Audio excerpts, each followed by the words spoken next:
निंदनीय है, हम इसकी निंदा करते हैं। और ऑन द अदर हैंड देखिए बीजेपी ये भी कह रही है कि ये तमाम रोष है, आक्रोश है और ये जनता का सैलाब है कि टीएमसी ने जो किया है, अच्छा मतलब टीएमसी इसका हाँ टीएमसी ने जो किया है सरकार में रहते हुए, उसका जो रिएक्शन है वो सामने आ रहा है। लेकिन आप तमाम रिएक्शंस को अगर विकास में मतलब लॉ एंड बदलेंगे ऑर्डर सरकार तो वो भूल जाएंगे जनता टीएमसी के ने हाथ क्या में कहा। चला जाएगा, हाँ लॉ एंड ऑर्डर की जरूर धज्जी उड़ जरूर जाएगी। राजू जी आपसे ही मेरा सवाल था। एकदम जेबा जी एकदम आप जरूर पॉइंट रेस कर रही, मैं आऊंगी आपके पास, थोड़ा इंतजार कीजिए, एकदम ये एकदम सवाल का जीवा जी, जवाब एक ले मिनट। लेती हूँ।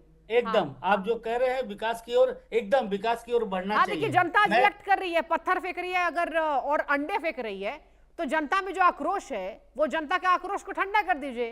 बीजेपी मेरी इतना बात अच्छा तो- काम करे कि टीएमसी देखिए, ने जो काम किया और जो बीजेपी यहाँ पर जनता को पसंद नहीं आया, आप उसको चेंज कर दीजिए, बदलाव कर दीजिए, जनता का रिएक्शन खत्म हो जाएगा। और कानून व्यवस्था इतनी तगड़ी कीजिए कि पश्चिम बंगाल में ऐसी तस्वीरें चलकर ना आए जिस पर आज हम डिबेट कर रहे हैं। मैं आपकी बात से पूर्ण सहमत हूँ, लेकिन हमारे हाँ कल हमारा पूरा मंत्रिमंडल का कल बैठने वाला है, तो बैठ जाने।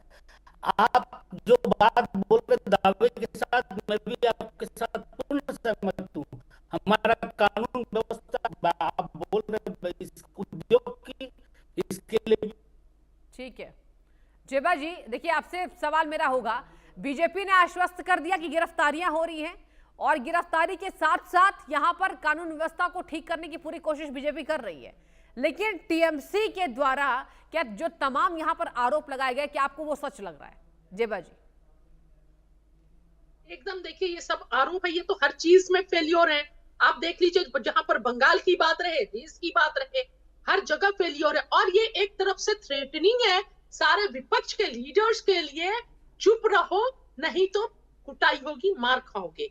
ये पूरे विपक्ष के लिए खतरे की घंटी है, पूरे विपक्ष के लीडर के लिए। और ये आवाज को दबाने की एक साजिश है। और ये सारे जो एलिगेशन है और इल्जाम है, खुद को बचाने की कोशिश कर रहे हैं और जनता पर डाल रहे हैं। जनता पर भी, यानी लॉ एंड ऑर्डर आपके हाथ से में नहीं है, कंट्रोल में नहीं, आउट ऑफ कंट्रोल है। आप संभाल नहीं पा रहे, लॉ एंड ऑर्डर को सही नहीं कर पा रहे, चला नहीं पा रहे। हर जगह तो आप देखिए ना एक ही जैसी स्थिति है। मणिपुर की वही स्थिति है, बंगाल की वही स्थिति है, पेपर्स लीक हो जाते हैं, आप उसको नहीं रोक सकते। एजुकेशन चलिए देखिए सिस्टम तमाम मुद्दे और तमाम जो आपने है। बीजेपी पर आरोप लगाए हैं, बीजेपी ने जवाब दिया है और देखने वाली बात होगी कि क्या यहां पर जो राजू जी कह रहे हैं कि आने वाले समय में यहां पर सत्ता सुरक्षा लेकर आएगी, देखने वाली बात होगी। आप तीनों गेस्टों का बहुत शुक्रिया, तीनों मेहमानों का डिबेट में जुड़ने के लिए और चर्चा को आगे बढ़ाने के लिए।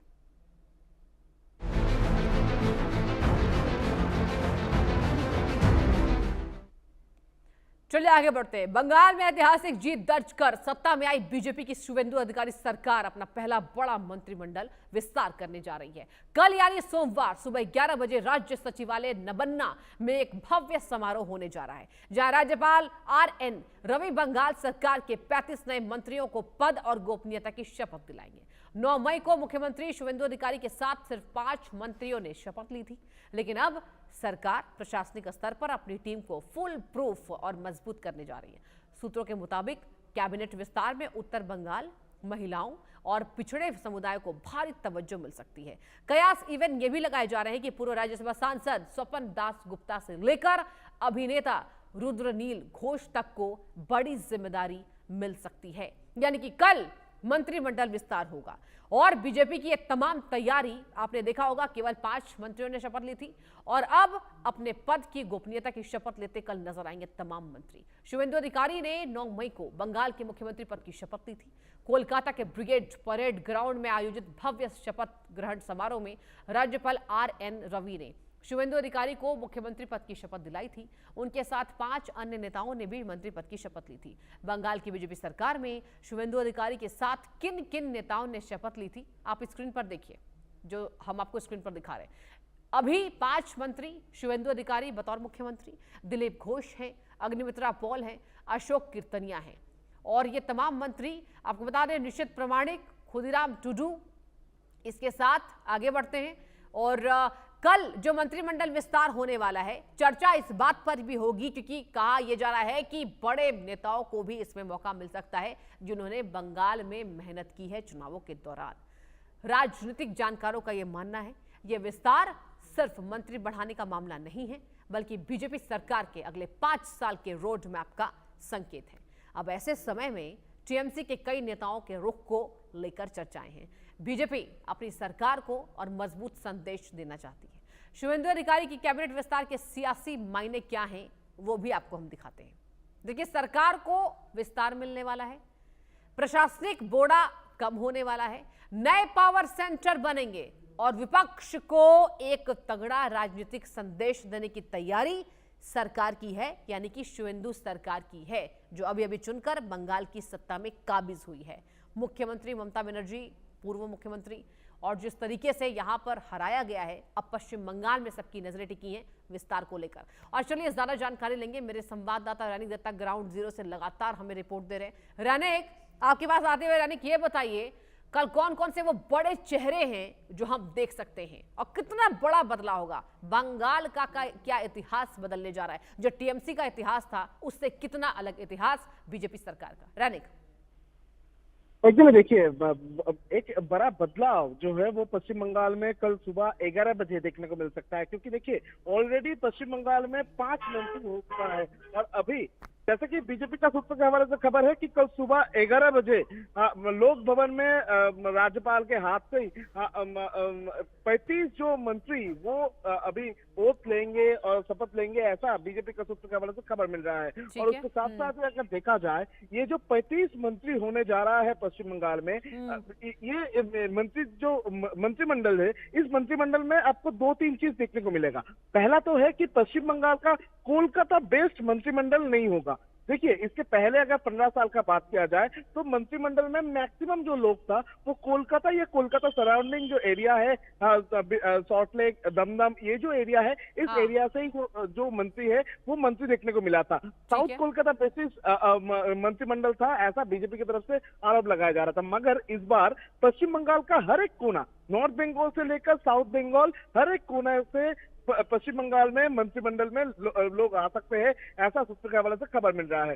दूसरी तरफ अगर देखा जाए तो मंत्रिमंडल में महिलाओं का जगह भी बहुत अच्छे तरीके से होने वाला है, ऐसा भी सूत्र के हवाले से खबर मिल रहा है। और उसके साथ साथ ही अगर देखा जाए तो पश्चिम बंगाल में शुभेंदु अधिकारी सत्ता में आने के बाद ही शुभेंदु अधिकारी की तरफ से एकदम जिस तरीके से स्पष्ट निर्देश दे दिया गया था कि पश्चिम बंगाल के उन्नयन के लिए, पश्चिम बंगाल को सोनार बंगाल तैयार करने के लिए जो करना है वो मंत्रिमंडल की तरफ से किया जाएगा। और उसी के तरीके से एकदम शुभेंदु अधिकारी की तरफ से ये जो मंत्रिमंडल ये तैयार किया गया है, ऐसा सूत्र के हवाले से खबर मिल रहा है। उसके साथ साथ अगर देखा जाए, जैसे सूत्र के हवाले से खबर मिल रहा है, 35 और भी जो लोग ऐड होने वाला है। उसके बाद ये जो मंत्रिमंडल का संख्या वो होगा मुख्यमंत्री को लेकर 41, यानी 41 लोगों का मंत्रिमंडल, यानी एक बड़ा मंत्रिमंडल। हर एक लोगों के पास छोटा छोटा दफ्तर, यानी छोटा छोटा दफ्तर के ऊपर ज्यादा करके फोकस जो है वो शुभेंदु अधिकारी के नजर में है, ऐसा ही सुनने को मिल रहा है, ऐसा ही सूत्र के हवाले से खबर मिल रहा है। अगर देखा जाए तो पश्चिम बंगाल विधानसभा का जो नियम है, उस नियम के अनुसार 44 लोग मंत्री हो सकता है। उसमें से 41 लोगों को मंत्रित्व दे रहे हैं पश्चिम बंगाल का बीजेपी, यानी बीजेपी की तरफ से एकदम चुन चुनकर छोटा छोटा हिस्सा करके पश्चिम बंगाल का डेवलपमेंट के ऊपर नजर रखा जा रहा है। दूसरी तरफ अगर देखा जाए तो पश्चिम बंगाल में मंत्रिमंडल में सबसे ज्यादा इंपॉर्टेंट जो है कि मंत्रिमंडल में कौन लोग आ सकता है। जैसे कि सूत्र के हवाले से खबर आ रहा है कि यह जो मंत्रिमंडल तैयार होने वाला है, इस मंत्रिमंडल में एकदम नॉर्थ बंगाल और उसके साथ जाति समीकरण, ये भी एक बड़ा मुद्दा हो सकता है। देखिए, पहला जो मंत्रिमंडल तैयार हुआ था, उस मंत्रिमंडल में आप देखेंगे कि एक तरफ से जाति समीकरण को सामने रखा गया है। उसी तरीके से अगर देखा जाए तो north Bengal, south Bengal, mid Bengal, दोनों को, तीनों को एक साथ मिलाने का जो वो कोशिश भी शुभेंदु अधिकारी की तरफ से देखा गया है। और अभी भी जो देखने को मिल रहा है कि ये जो मंत्रिमंडल में और भी जो नाम सामने आ सकता है, उसमें भी नॉर्थ बंगाल, साउथ बंगाल के साथ साथ पुरुलिया, झारग्राम जैसे जो बिछड़े हुए जिला है, उनको भी अभी प्रायोरिटी में ले आ सकता है शुभेंदु अधिकारी का सरकार। यानी जो लोग इतने दिन से बिछड़े हुए थे पश्चिम बंगाल से, वो लोग अभी मंत्रिमंडल में आ सकता है, ऐसा भी सूत्र के हवाले से खबर मिल रहा है। देखिए, मंत्री हो सकता है तापस रॉय, शंकर घोष, अर्जुन सिंह, जगन्नाथ चट्टोपाध्याय, शारद दत्त मुखोपाध्याय, मालती राभा रॉय, अशोक दिंदा, उमेश राय, आनंदमय बर्मन, रूपा गांगुली, ये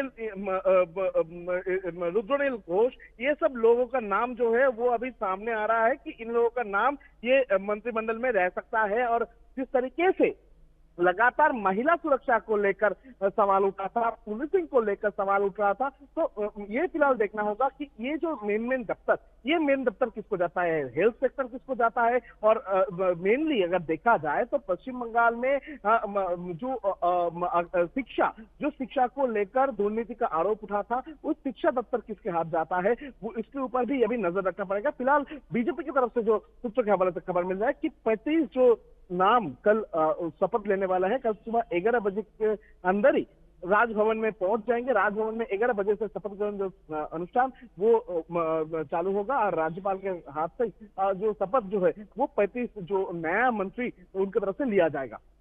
लेकिन रानी देखिए, बहुत अच्छी आपने जानकारी दी, लेकिन देखिए बीजेपी तो यही स्ट्रैटेजी तमाम राज्यों में अपना चुकी है कि महिलाओं को सीट देने का। यानी कि अगर महिलाओं की बात करें रैनिक, तो कैबिनेट में कितनी महिलाओं की संख्या दिख रही है, क्योंकि आप देखिए वहां मौजूद हैं, बेहतर ढंग से आप बता पाएंगे रैनिक। देखिए मंत्रिमंडल में तो ऑलरेडी अग्निमित्र पॉल को जगह मिल चुका है। उसके साथ साथ ही अगर देखा जाए तो रूपा गांगुली का नाम सबसे ज्यादा इंपॉर्टेंटली सामने आ रहा है, क्योंकि देखिए सबसे वरिष्ठ लीडर बहुत दिन से काम कर रहे हैं बीजेपी के होकर, और रूपा गांगुली जैसे फेस को मंत्रिमंडल में जगह मिलना ही चाहिए। और मंत्रिमंडल में रूपा गांगुली का नाम बहुत पहले आ रहा है महिला फेस के तरह। उसके साथ साथ ही अगर देखा जाए मालती राभा रॉय, यानी मालती राभा रॉय जो कि जैसे कि मैं कह रहा था कि जो पश्चिम बंगाल विधानसभा से, या तो बोल सकते पश्चिम बंगाल का मंत्रिमंडल से जो जिला इतने दिन से बिछड़े हुए थे, उस जिला से महिलाओं को चुन चुन कर लेके आना, ये भी एक स्ट्रैटेजी बीजेपी का देखने को मिल रहा है इस मंत्रिमंडल में। और मालती राभा रॉय, इनको भी मंत्री तो मिल सकता है, एकदम कैबिनेट मिनिस्टर हो सकता है मालती राभा रॉय, ऐसा भी सूत्रों के हवाले से खबर मिल रहा है। और उसके साथ साथ ही अगर देखा जाए तो इसमें और भी जो नाम वो सामने आ रहा है, जिसमें पूर्णिमा राय, उनका नाम भी सामने आ रहा है, वो भी मंत्रिमंडल में उनका जगह भी हो सकता है।